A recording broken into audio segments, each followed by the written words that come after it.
Hey guys, Heidi Foy here with Bullfrog Creative. I got a guest today. You guys aren't going to want to miss it. Stay tuned.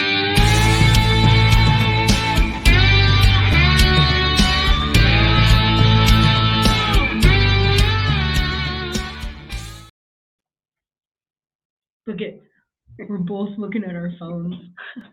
Sorry guys.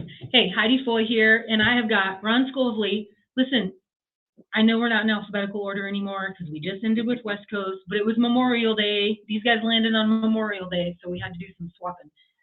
So Memorial Day weekend, or Memorial Day, we were supposed to chat with Ron about the Great Plains region. So we're going to chat with Ron today about the Great Plains region. And Jade was going to join us. She actually was standing in studio, but they're also running breakaway calves at the Ford Wyoming Center. So we gave her a little pass so she could go do that. While I think I'm important, I feel like that's probably a little bit more important. I told her she needs to go out there and watch calves. So. Yes, I would agree with that. So listen, we're going to chat a little bit about the Great Plains region. Let's talk. Do I need a cheat sheet? Do you know what schools are in the Great Plains region? Oh, there's 13 or 14 schools okay. in the Great Plains region. Well, why don't you chat about your region a little bit, and I'm going to pull up some stats. Yeah, we're the North Dakota, South Dakota, Nebraska, Iowa, Wisconsin, Minnesota. We'll have about 200, I think we have 275 to 300 members this year, so that was up about 50 to 60 from last year. Our barrel racing numbers are up this year about 25 or 30, so we're right at 125 to 130 barrel racers fall and spring. So that was fun. We had some big barrel racing slats. That's a lot. Yeah, it was, and everything worked out good. We only had one rodeo that got postponed this spring due to weather. That was spearfish and snow, so we actually got past our end of March rodeo, got past our rodeo at Brookings, which has always had bad weather in the past. Had Easter, and then we came back, and the weekend we're supposed to have spearfish. They got a bunch of snow out there, so luckily we had a weekend open, so we moved it to that weekend, and then had our last one in Lincoln. So we had 4 this fall and 6 last fall and 4 this spring. Perfect. Let's talk about the number of memberships. That's something that we've kind of talked about with each region. Mm-hmm. I know clearly after COVID, memberships across the board kind of took a hit because honestly, I don't think any region really knew if they were going to be able to rodeo or not. And so right. Do you feel like you or your region specifically has rebounded from that? Rebounded, yes, especially with the crowds at the rodeos. Yeah. They want to get back out and see everything, and I think that's nationwide. Yes, there's a lot I would agree with that. See that. Our numbers in the region hadn't really taken too much of a hit that way. We've got quite a few coming from other states coming into the region, and obviously a lot of from South Dakota, North Dakota, and everything going to other states too. So it's kind of a swinging door, I'd say. So not to get political at all, not even too political, just not political at all. I would say that based on our conversations with the different regions, it has been very, I guess you can tell what the lockdowns were, and you can tell how that impacted the colleges and the rodeos for that matter, based on, I would say almost based on membership numbers, because those that had a little bit more lockdowns probably had a little bit lower membership and maybe have been a little bit slower to rebound. Yep. And then some of the more open states, not as many lockdowns, not as many restrictions. Those, like you said, maybe didn't even see restrictions or numbers drop at all. Right. And in the national board meetings yesterday, we kind of went around the room there on different memberships. And the way it sounds, coast to coast, everything's coming back. Yeah. So no matter what region it is. Perfect. Yeah, that's great. Listen, it's important, one, because you can't have a college rodeo without college rodeo students, but also when your organization is partly driven by those students and run by those students, it's kind of important. And I would also say that the National Intercollegiate Rodeo Association is not a profitable business. The organization truly is in place to I guess, to help to keep college rodeo organized and to keep it a sanctioned event. So, without those memberships, it really can weaken the entire organization. Well, and I think it's that way in any school. You'll have students come in as contestants that are there only for rodeo and wouldn't be there without it. And on the other side, they're there for college, but there's rodeo, so they're going to do that. So, Yes. it's every school's got a little bit of both that, I think. Yep, So, I would agree with that. Well, without further ado, if I can push the right button here, let's talk about some results. I'll try to make that a little bigger for you and for me, quite frankly. There we go. my eyes have been struggling the way it is and getting worse. I don't know. hear. My wife will tell you that right away. I hear it's old age, but we don't talk about that. No. All right, let's start with the men's team. What a fun year. I mean, from River Falls, Wisconsin, our first one, to Lincoln, Nebraska, there were really no runaways at all. Up until like the last one, Iowa Central pretty much had it wrapped up. Yeah. And they've had an outstanding men's team, a lot of rough stock riders and everything like that. So to have that many schools in the hunt, and even our events, we'll go through those later, but both side men's and women's, it was really competitive right down the wire, and especially when you got the top two teams going, and there's 4 teams that could possibly make it with outstanding rodeos at the last one. There wasn't anybody hanging their heads or anything like that going in the last one, because there was a lot of chances.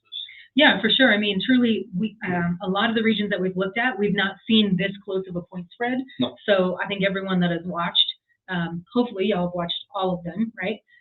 This kind of point spread we've not seen I would say, in any other region. So it really does seem like it was anybody's game up to that last rodeo. And I think some of that is, the 5th-year COVID members. You got a lot of talent out there that's got experience, everything like that. So they've shifted around a little bit. Where there's a few of the team members that I had at the CNFR here last year. I think 3 back from a men's team that qualified last year, and all 4 of them have graduated or moved to another school for their 5th year. So you'll see that really spread the region out on, and other schools that did the same thing. But I mean I was just me and math. There are still kids that are in the ranks that were competing in 2020 that kind of lost that year. So like you said, you've got that. Everybody that was competing in 2020 got that year of eligibility back. So and then you have another one with somebody going into masters. Yep. And we'll see that for a couple more years, because we're not out of that yet. They still got those going on. The freshmen that'll be working through their programs. Yeah. Right. Yep. Yeah. I feel like, if you're going to find a silver lining in that, I would say that, red shirt year almost gave everybody a little bit more experience in the game. And there's people that I had out here at the CNFR last year. We basically ran out of classes to take because he's taking so many each semester. Nobody knew COVID was going to come. No. And that's what you're supposed to do. Yeah. And wasn't in the master's degree, but he literally said, "I don't have any more classes that I can take that has anything to do with what I want to do." Yeah. And that's fine. So, yeah. Well, that's good. That speaks highly to his dedication to his program. All right, let's chat about men's team. Black Hills State and Dickinson State. Women's team, Black Hills State's been strong for years. Dickinson had a great year. We ended up in 3rd. The one that stands out, the University of South Dakota Law School down there, both of those are, well, I should say both of them. There's only 2 girls on the team, and they were neck and neck with everybody all year. Wow. So Barry Racer, and then Opals, Goat Tire, and Barry Racer team rover, breakaway rover. So my goodness. So they made up the team. They made up the team. Wow. And so yeah. And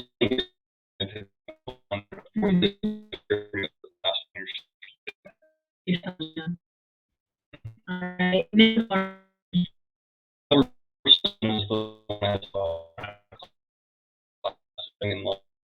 had a great year. Chance Grill, he was actually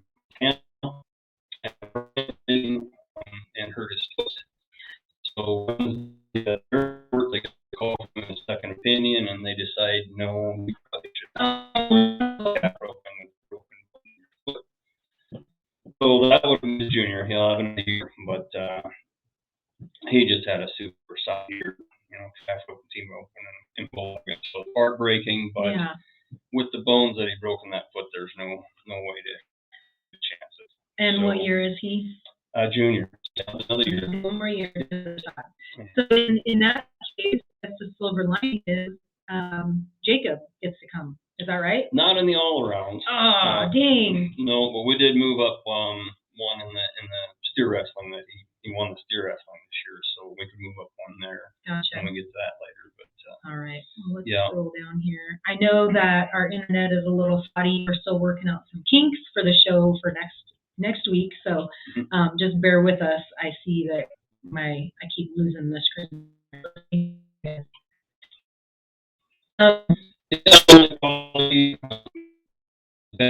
They just back and forth all.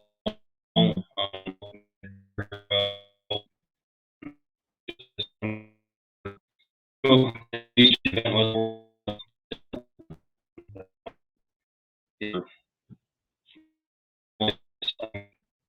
I think she's a senior this year with COVID, I'm not sure, but he's been top for quick years.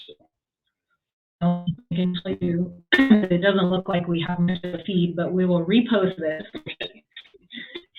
I love technology. Yep. So we'll just scroll on down to saddle bronc riding. Saddle bronc riding, I thought that improved quite a bit this year over the last few years. Obviously, Coy there had a great year. John Allen, Peyton Sexton was on my team for 4 years. He's now at law school at USD, and that came down to the last horse in Lincoln between him and Nathan. So Peyton will be coming back out here again this year. But overall, our rough stock this year between saddle bronc and bareback were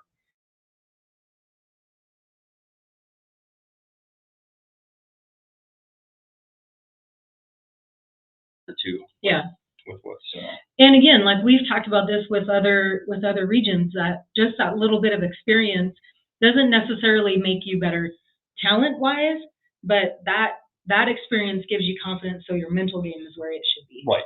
Which we've talked a lot on Bullfrog Creatives in general that a lot of the talent is very similar, very close races if you were just doing the talent competition here.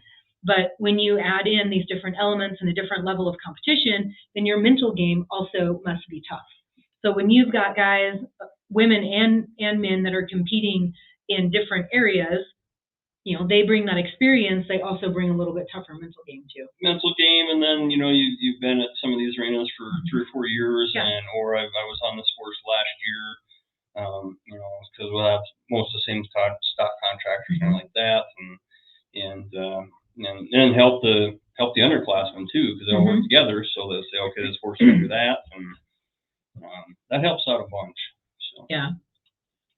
Moving on down, bareback riding. Bareback riding. Last year we had a horrible time to keep everybody safe and sound and everything like that. We started out with quite a few of them. I don't know how that's not a normal thing in the bareback riding anyways.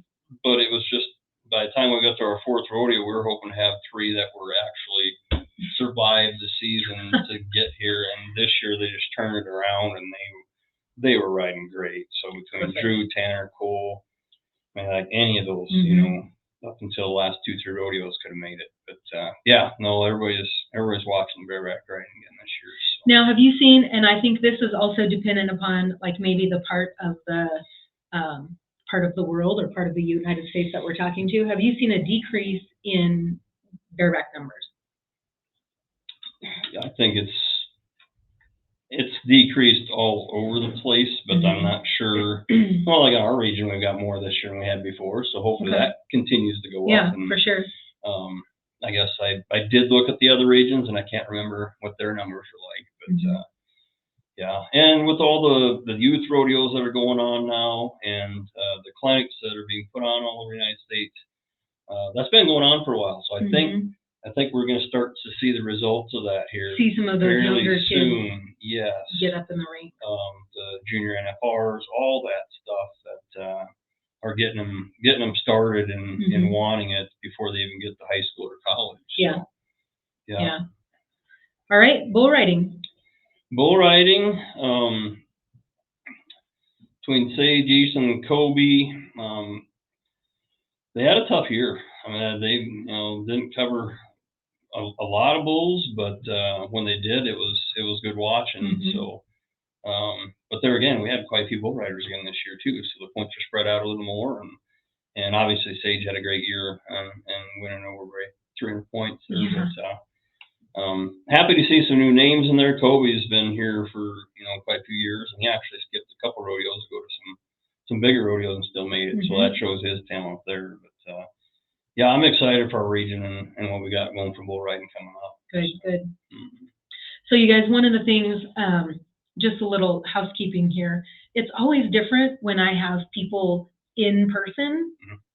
So I always forget something. A little bit of housekeeping. We do have, we are live streaming on 3 different platforms: the official CNFR page, the National Intercollegiate Rodeo Association, and Bullfrog Creative. So if you guys are following on one or the other of those, but not the other 2, please go and please do follow them. Each page over the next week is going to provide a little bit different content. Bullfrog Creatives is more behind the scenes, kind of what's going on outside of the arena, if you will.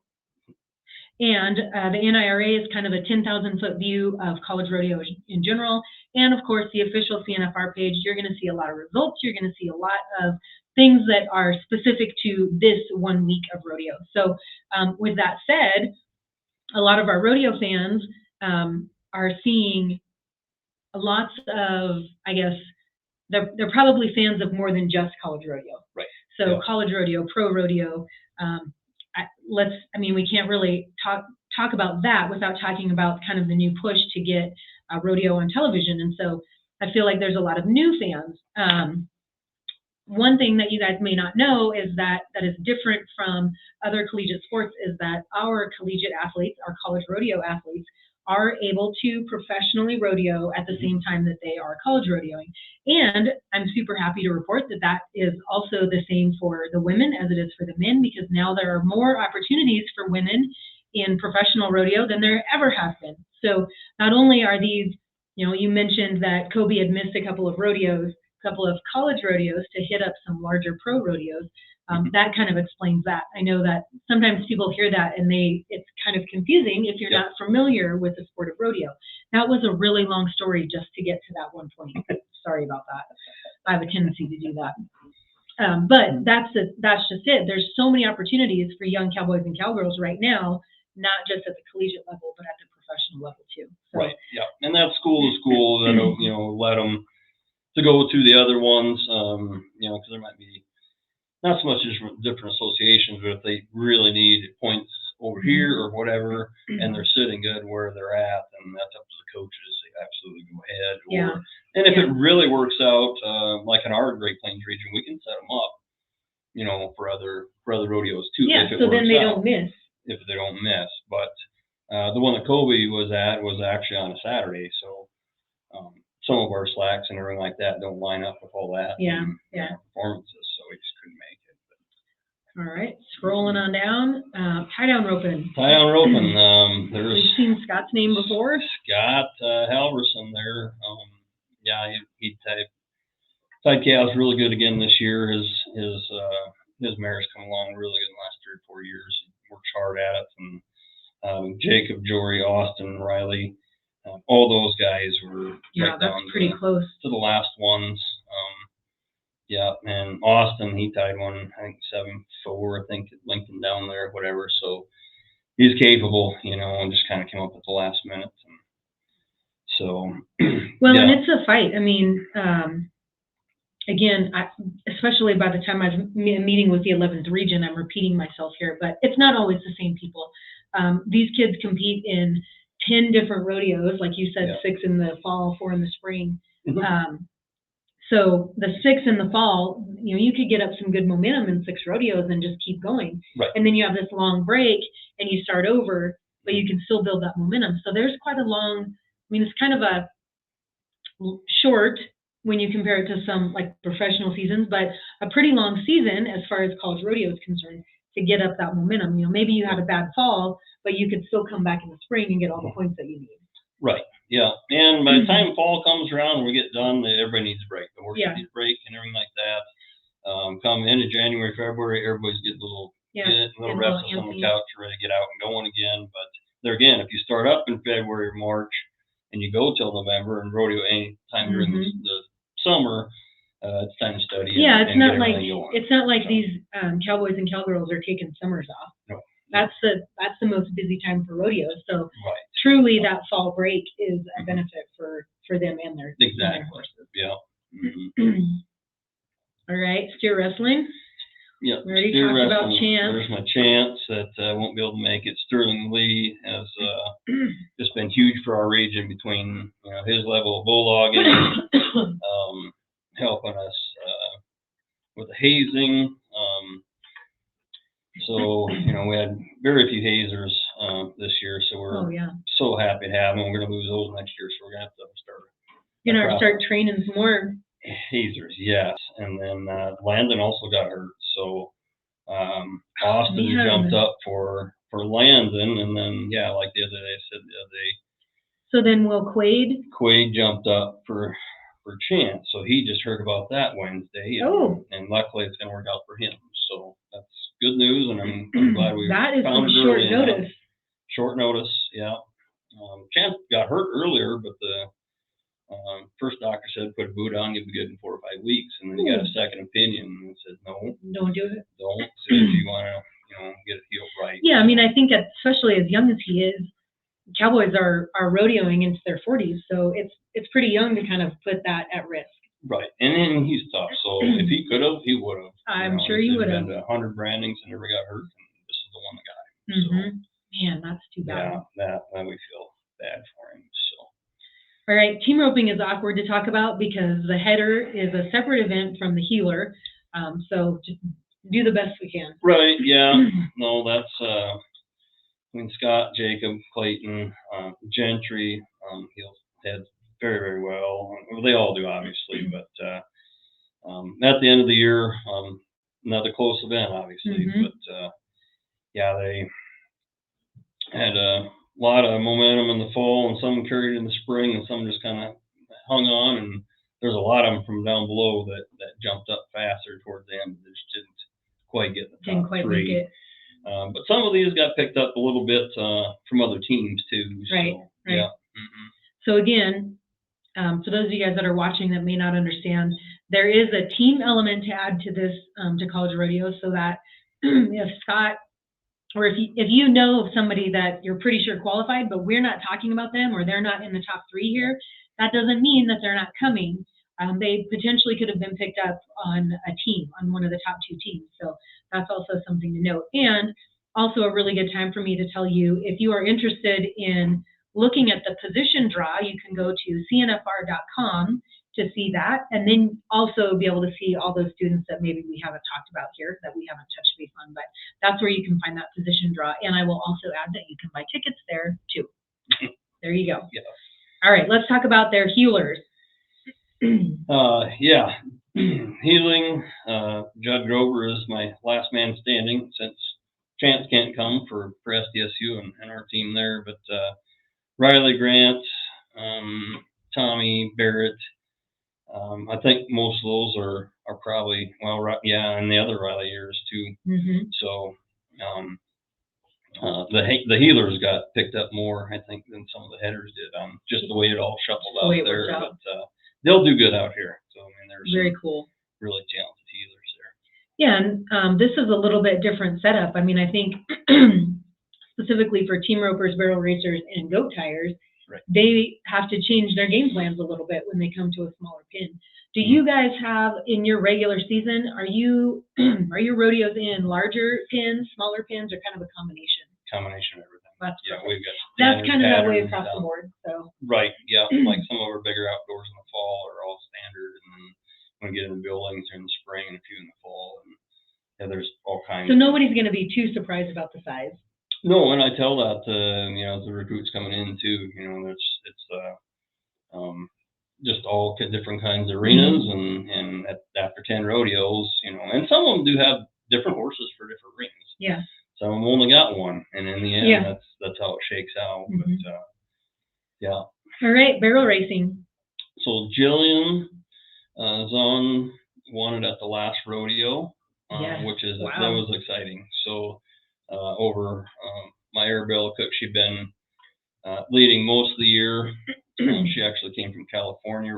There again, you said she had giant patterns out there. Yeah. And came here, and she had to kind of adjust to the smaller ones, and did a very, very good job of that. Obviously, second. But Sean Nelson, she comes from just 30 miles, 40 miles south of SDSU there. So one comes from the coast of California to, I think I had 30 barrel racers on the team last fall. Oh, wow. So had a lot of them there. And then City Maher was just out of it by not much. So close.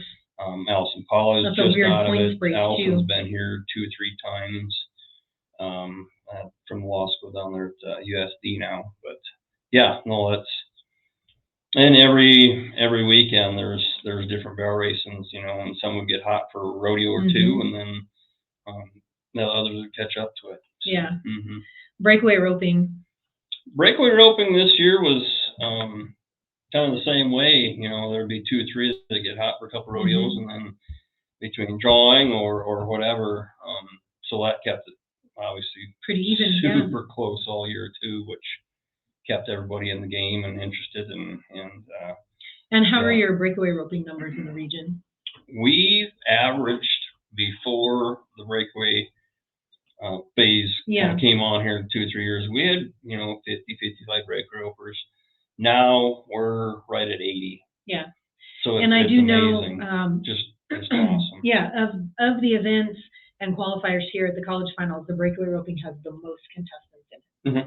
So again, that the breakaway roping phase, hopefully it's not a phase. Hopefully it sticks around for a little while. No, it won't be a phase. Definitely, but there's just so many more opportunities. Women are high school girls are able to keep going through college and keep going beyond that now. So clearly, and we're hearing it across the board from every region, that it's impacted their numbers immensely. Right. Yeah. No, that's been. I feel like it changes the, excuse me, also changes the all-around game too. Right. Because maybe you don't pick up breakaway roping in high school because you can't do anything with it afterwards.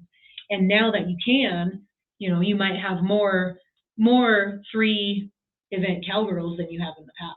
More money to win out 3 there, and 4, and yes, more place to go after you graduate, and yes. And those that have been out for a while have come back. Yes. So I would like to, but I don't know if that's in my cards. Let's see. All right, goat tying. I feel like we end with the last. It's the last is the best. The last is the best, and where you see Opal's numbers there for the goat tying, just super solid all year long. I think she only needed just a few more points in the team roping for the all-around. Would have won that handily, but that's just the way it goes. Just the way it happens there. Yeah, so we've talked about that. If you guys don't know how that works out, you have to qualify for all-around points, you have to have more than 200 points in 2 events. So if she was right on the cusp of getting points in the team roping. And then sometimes, she's so cool, calm, and collected, that she knew it was in the back of her mind. I only need this many points here. And then it's, all those points get added to those points get added to the all-around, which doesn't help or hurt, because now in the team rope, you got another partner to worry about, too. You sure don't want to put pressure on those. Absolutely. But they knew it, too. Your partner did, so. Now, not only are you worrying about your own nerves, but you've got a partner to deal with. So right. Yeah. That is a lot of pressure. I mean, it is. And that goes with that experience. Well, and then the top 3, coming from the Great Plains region out here, Opal, Torrey, and Cachet, they've been here before. So it's going to be fun. And I don't know how many years, but the last quite a few years that I can remember, there's at least been one Great Plains region girl in the short go in the goat tying. Yeah. So it's a tough region and competitive region. Not a terrible amount of numbers, but you better be on your game. Yeah. So, yeah. Well, I think it's very interesting. You know, we've talked a lot about, I mean, of course, the students, but we've talked a lot about the mental game and the toughness and what goes into it. Are you seeing, I try to ask questions that I know the answer to, but I don't know that I know this. So are you seeing a lot of college rodeo programs in your area really take on to the physical toughness now? Like teams are working out together. There's more mental toughness, more mental prep, more physical prep, more stuff like that than I in the think past. so. Yeah, you know, and then a fun deal that happened this spring in Lincoln, Nebraska. The volleyball team, legendary coach John Cook, he actually bought a horse and started riding a little bit, and then heard about Lincoln's rodeo team and started coming to practices with them. Really? Did a whole video on it, and then came and talked at Lincoln, Nebraska. I think I saw that. Just amazing. Yeah. And now I come from a family that's from Nebraska, and then they followed Huskers and everything like that. So I knew John Cook and been at the Final Four volleyball with the family and everything like that. So it was really cool for me. But just the mental game of that. Now that's University of Nebraska. Yeah. Thinking, oh, here's rodeo. Look what these kids do. Yeah. You know, compared to us, put our shoes on, put it in the locker room, walk away instead of having the chores and all the responsibilities on that. So that's just one example. You know, and there's all kinds of universities out there looking at rodeo now going, wait a minute, they do a lot outside of the classroom, outside of studying. Let's talk about that. They do a lot outside of the classroom just to get to the rodeos, like you said, chores. Many of them have jobs. Many of them, you know, are still riding their horses even through the winter because they want to keep them in shape. And they still have to maintain a GPA. They still have to maintain a 2.0 GPA and stay eligible.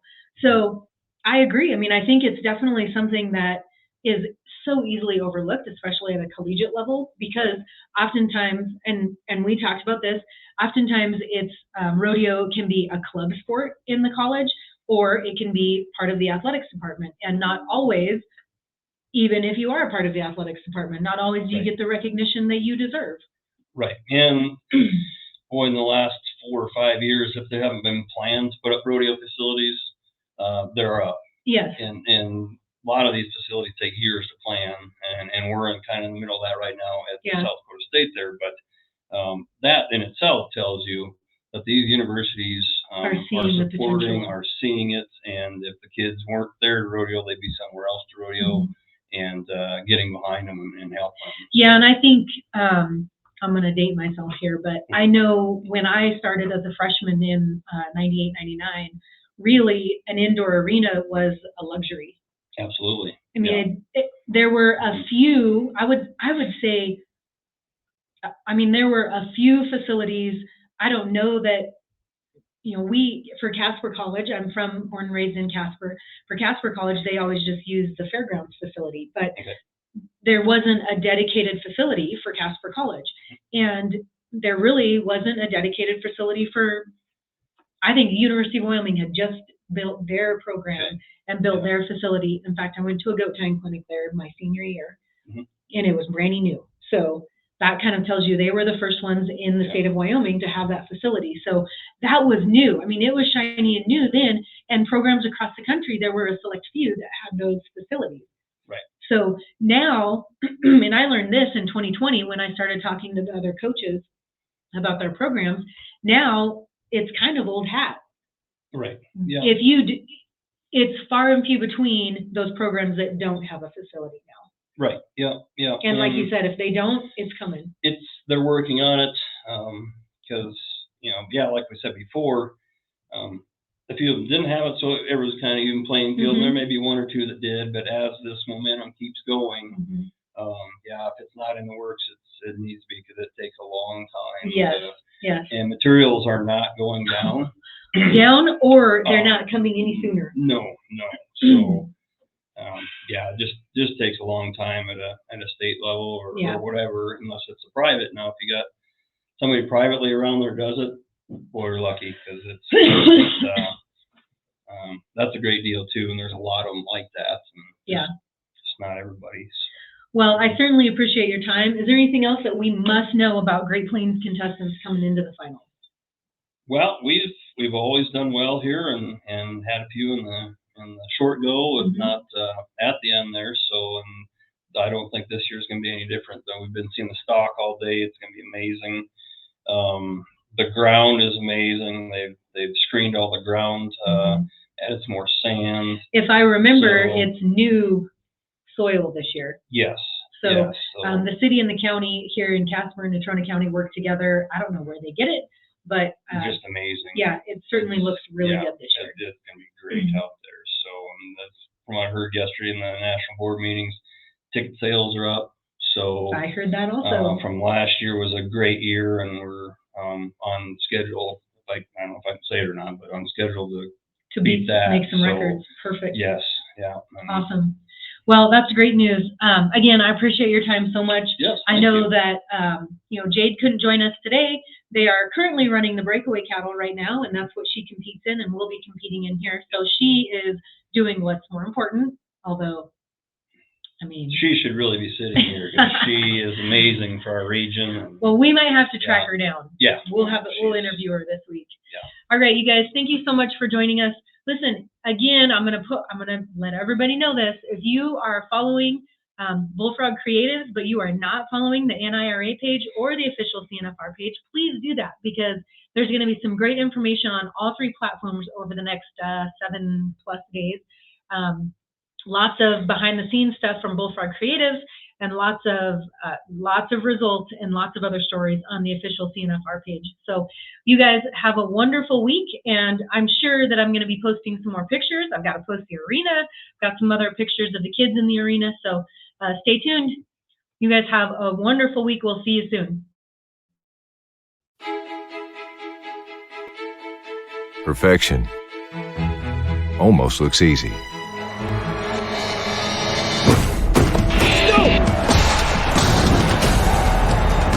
But it isn't.